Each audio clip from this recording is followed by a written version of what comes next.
Babies, welcome to our channel फक्त तिच्यासाठी by doctor प्रसिद्धी. आणि आज आपण डिस्कस करणार आहोत सीड सायकलिंग बद्दल. तर आता सीड सायकलिंग म्हणजे काय? बियांचं चक्र. जसं मेन्स्ट्रुअल सायकल तसंच सीड सायकलिंग. आता तुम्ही म्हणाल याचा काय संबंध?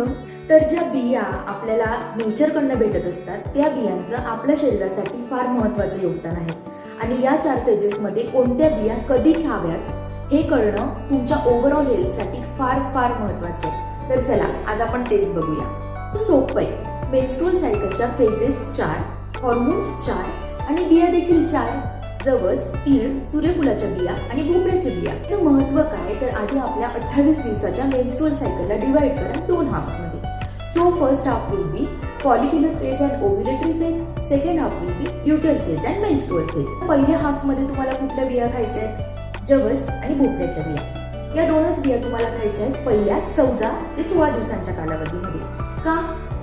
कारण जवसमध्ये असतात proteins, magnesium, manganese, phosphorus, healthy fibres, phytoestrogen आणि लिग्नन्स नावाचा घटक जो काम करतं अँटीऑक्सिडंट म्हणून. जवस करतं काय? जवस बॉडीमधलं इस्ट्रोजन लेवल रेग्युलेट करतं, इन्फ्लेमेशन कमी करतं आणि सर्वात महत्त्वाचं म्हणजे ओव्ह्युलेशन रेग्युलेट करतं, ज्याचा PCOS मध्ये सुद्धा भरपूर फायदा आहे. भोपळ्याच्या बिया म्हणजेच पंपकिन सीड्स. पंपकिन सीड्स मध्ये असतं काय? तर omega 6 fatty acids, magnesium, copper, iron, phosphorus, healthy fibre, vitamin B, vitamin K, vitamin E. आणि हे काय करतं? तर तुमच्या ओव्हरऑल रिप्रोडक्टिव्ह हेल्थला मॅनेज करत असतं. या पंपकिन सीड्समुळे तुमचं प्रोजेस्टेरॉनचं प्रोडक्शन एकदम व्यवस्थित होतं. ओव्हरऑल तुमची जी हेल्थ आहे रिप्रोडक्टिव्ह ती अतिशय सुधारते आणि तुमचे मूड स्विंग्स देखील कमी होतात.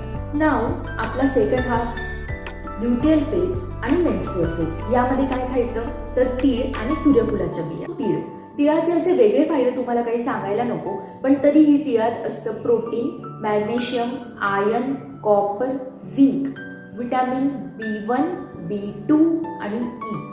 ऑल्सो लेस कार्ब्स, मोर फायबर म्हणजेच मोर फायदा. बरोबर सिसॅमिन आणि सेसेमॉल नावाचे अँटीऑक्सिडंट्स, ज्यामुळे तुमची हॉर्मोनल हेल्थ अधिक चांगली राहते. तुमच्या सर्वांच्या आवडणाऱ्या सूर्यफुलाच्या बिया. सूर्यफुलांच्या बियांमध्ये काय असतं? तर ओमेगा 6 फॅटी ऍसिड, सर्वात महत्त्वाचं कंटेंट म्हणजे selenium, copper, magnesium, iron, vitamin B1 आणि B2. सो सूर्यफुलाच्या बिया करतात काय? तर तुमचे वाढलेले अतिरिक्त हॉर्मोन्स कमी करतात, ओव्हरऑल हॉर्मोनल हेल्थला इम्युन करतात, तुमचे प्री मेन्स्ट्रुअल क्रॅम्प्स कमी करतात आणि हे सर्वात महत्त्वाचं फीचर. तुमच्या रिप्रोडक्टिव्ह हेल्थ सोबतच या बियांच्या सेवनाने तुमचं थायरॉइड, PCOS, PCOD, तुमची स्किन आणि तुमचे हेअर्स या सर्वांची हेल्थ रेग्युलेट होते आणि सर्व ऑर्गन्स तुमचे हेल्दी राहतात. सोबतच तुमची स्किन कधीही ड्राय होत नाही, तुमच्या हेअर्सचं लाईफ वाढतं, स्किन डिहायड्रेट होत नाही, स्किन अतिशय तुकतुकीत राहते. तर मग आता कळाले ना तुम्हाला की कुठल्या बिया या कधी खायच्या? आता कळालंय तर खरं, पण वळायला देखील हवं बरं का. सो अशाच इंटरेस्टिंग इन्फॉर्मेशनसाठी फॉलो करा, लाईक करा, सबस्क्राईब करा आणि शेअर करा. बाय.